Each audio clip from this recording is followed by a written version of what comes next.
E aí, pessoal, aqui é o JP e agora a gente vai continuar o nosso estudo de concentração de soluções. Na primeira parte, falamos um pouquinho do que é concentração e estudamos um tipo.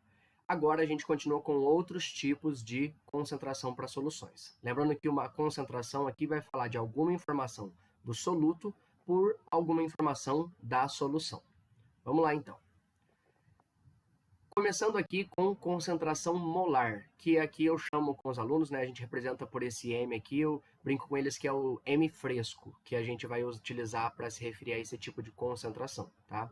Muita atenção porque é um tipo de concentração extremamente importante em outras partes da química quando a gente vai fazer alguns cálculos. Bom, esse tipo de concentração também é chamado de molaridade da solução.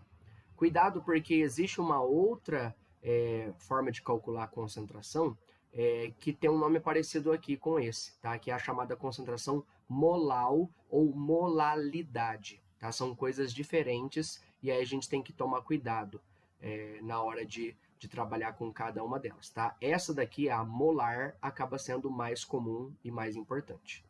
Bom, o que é a concentração molar? Ela vai falar da relação de mols de soluto com o volume da solução. Lembrando aqui que a gente se refere a mols com a letra N minúsculo, né, a quantidade de matéria. Então, falar mol ou quantidade de matéria é a mesma coisa. E lembrando que esse índice 1 que a gente usa é para se referir a coisas do soluto. E quando não tem índice, é coisas da solução. Então, a concentração da solução vai ser mols de soluto por volume da solução, ok? Só que como a gente já tinha estudado aí esses conceitos, como que a gente vai utilizar a unidade de medida, que é extremamente importante aqui também? A gente tem mol por volume, então a mais comum é mol por litro, tá? Mas eu também posso me referir a mol por litro usando a palavra molar. Então eu posso falar uma solução 2 mols por litro ou 2 molar. Ou também eu posso utilizar esse emão aqui, 2 emão. São equivalentes essas três unidades aí de medida, tá certo? E aí a gente pode lembrar lá quando a gente estudou mol que a relação em mol nada mais é do que massa por massa molar. Como aqui eu quero me referir a mol de soluto, então necessariamente eu vou estar falando da massa do soluto pela massa molar do soluto. Agora, se a gente junta essas duas fórmulas que eu trouxe em uma única, a gente chega nessa relação que acaba sendo a mais comum de aparecer aí. Então, a concentração, o M fresco, vai ser massa do soluto dividido por massa molar do soluto vezes o volume da solução, ok? Alguns detalhes importantes. Lembrando aqui que massa a gente mede utilizando a balança, tá? Então, massa do soluto é a massa que eu vou pesar na balança. Massa molar é um valor tabelado. Onde que a gente consegue essa informação? Pegando as massas atômicas da tabela periódica. Então, eu vejo com qual substância eu vou trabalhar, pego a quantidade aí de átomos e os elementos que compõem a fórmula química dessa substância, calculo a massa molar dela, tá? E o volume, obviamente, é o volume que eu quero trabalhar aí no exercício, seja em litro, enfim, ml, mas aí a gente tem que fazer as transformações para mol e aí para litro. Então, a massa vai ter que estar em gramas e a massa molar em gramas por mol, ok? E aí a gente consegue resolver o exercício com isso.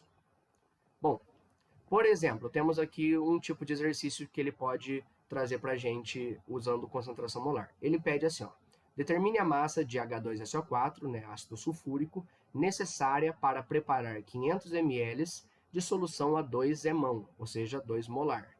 E ele deu esses dados aqui para a gente, H igual a 1, O 16 e S 32. Lembrando que essas informações, né, os dados que ele deu aqui do hidrogênio, oxigênio e enxofre, a gente poderia consultar também numa tabela periódica.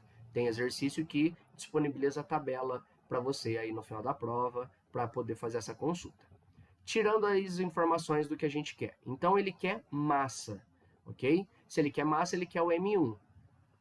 O volume que ele quer preparar de solução é 500 ml, mas aqui, como a gente tem uma concentração em mol por litro, temos que transformar em litro. Então, 1 litro são 1000 ml, então 500 ml, meio litro. E a concentração, 2 mols por litro. Agora, o que a gente tem aqui? Massa molar. Então, como ele deu a fórmula do H2SO4, temos 2 hidrogênios, 1 enxofre e 4 oxigênios. Substituindo com os dados aqui do exercício, né, que ele nos deu, então a massa molar desse ácido é 98 gramas por mol.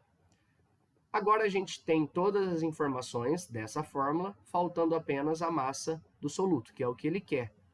Então, temos aqui 2 igual a M1 por 98 vezes meio.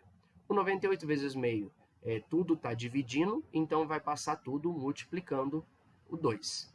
Assim, 2 vezes meio é 1, então a gente nem precisa fazer essa conta. 1 vezes 98, chegamos em 98 gramas de H2SO4.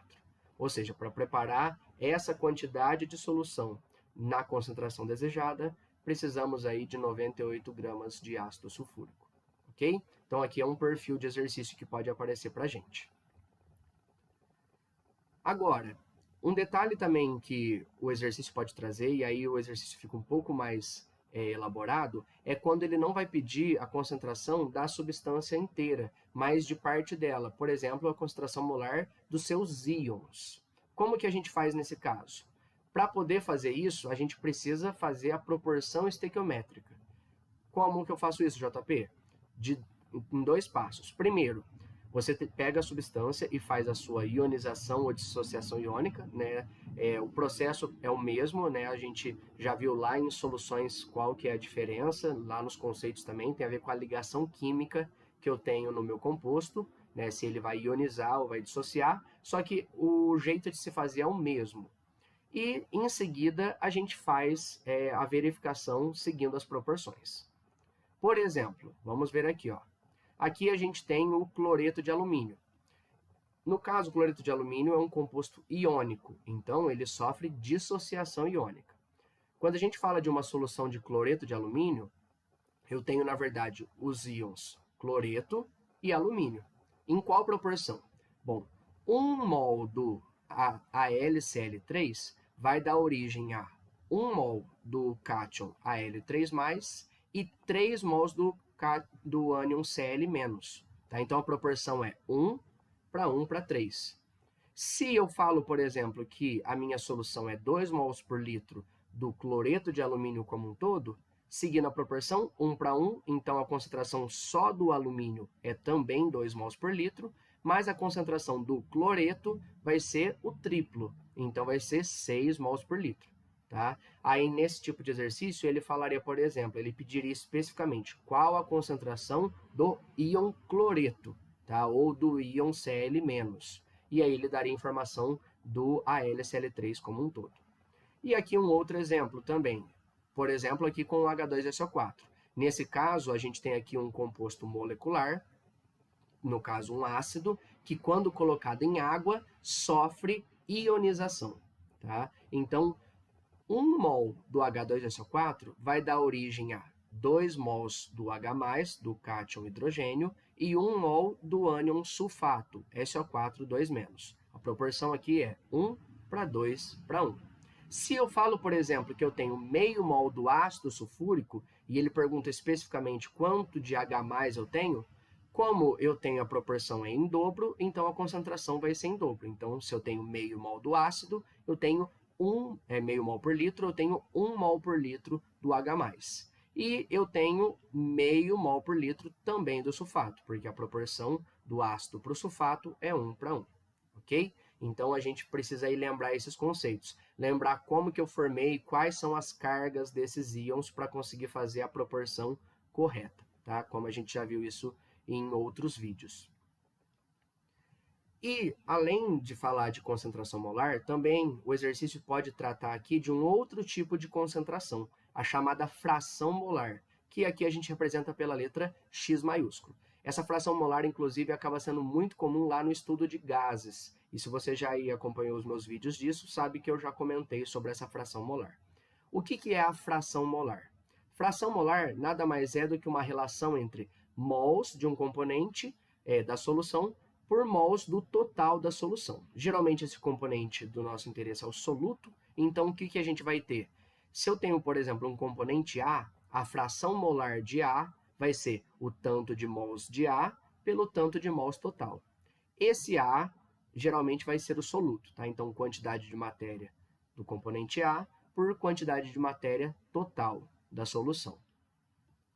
Qual que é a unidade de medida que a gente usa para a fração molar? Como eu tenho a divisão de mol por mol, a gente tem aqui uma medida, né, uma unidade de medida adimensional. Então, a gente não coloca nada, coloca apenas o número. E como que a gente representa? Esse número pode vir ou em fração ou em número decimal. Tá? As duas formas estão corretas. Por que que isso acontece? Bom, como o componente A faz parte do total, significa que sempre vai ser uma fração aí menor que 1, ou no máximo igual a 1. Assim, se a gente pega todos os componentes da nossa solução e soma cada uma das suas frações, o total, né, desses componentes tem que dar o total da solução, ou seja, tem que dar o resultado 1, seja em número decimal, seja em fração. Agora, se a gente tem simplesmente apenas soluto e solvente, o que a gente pode afirmar com certeza é que a fração molar do soluto mais a fração molar do solvente vai ser igual a 1. Okay? Então, aí uma outra maneira de ser cobrado esse tipo de concentração para a gente. Mas desses dois que a gente viu nesse vídeo, concentração molar acaba sendo mais importante, sem dúvida alguma. A gente fecha aqui mais uma parte do nosso estudo aí das concentrações e logo seguimos com outros tipos. Até mais!